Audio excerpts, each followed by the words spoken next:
మొదటి అధ్యాయంలో రోజు అంటే రోజు కాదు, రెండో అధ్యాయంలో రోజు అంటే రోజు కాదు, మూడో అధ్యాయంలో, నాలుగో అధ్యాయంలో, ఐదో అధ్యాయంలో రోజు అంటే రోజేనా అన్నాం అనుకోండి, అంటే వాళ్ళు ఎక్కడైతే రోజు అని వాళ్ళకి రోజు అనిపించిందో అక్కడే దాన్ని రోజు అంటారు. లేకపోతే రోజు అంటే రోజు కాదంటారు.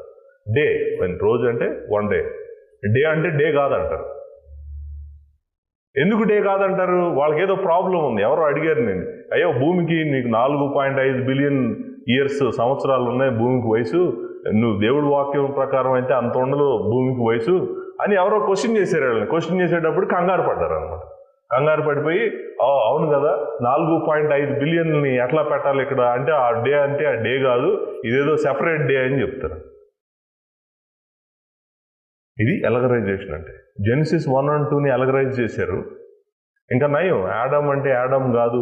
ఇప్పుడు కొత్తగా ఇది కూడా మొదలైంది అమెరికాలో, మీకు తెలీదు.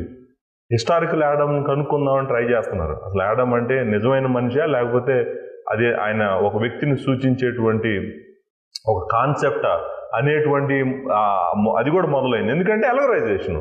ఇప్పుడు నువ్వు ఆదికాండం 1-2ని ఎలగరైజ్ చేసావంటే అన్ని క్వశ్చన్స్ వస్తాయి. మొదటి ఆదాము నిజమైన వ్యక్తే కాదనేటువంటి క్వశ్చన్ కూడా వస్తుంది అనమాట. ఎలగరైజ్ చేయకూడదు మనం టెక్స్ట్ని. మనకి అది రూల్ నెంబర్ 1 గుర్తుపెట్టుకోండి ఎప్పుడు కూడా. I think the church is on wrong path, not only here, not only in India, through out the world. నేను చెప్తున్నాను, ఇది చాలా సీరియస్ ఇష్యూ హెర్మెనూటిక్స్లో. నెంబర్ 1, మీకు ఎప్పుడు కూడా దేవుని వాక్యం చదువుతున్నప్పుడు ఫస్ట్ మీరు చూడాల్సింది లిటరల్ మీనింగే తీసుకోవాలి. లిటరల్ మీనింగే మీరు తీసుకోవాలి.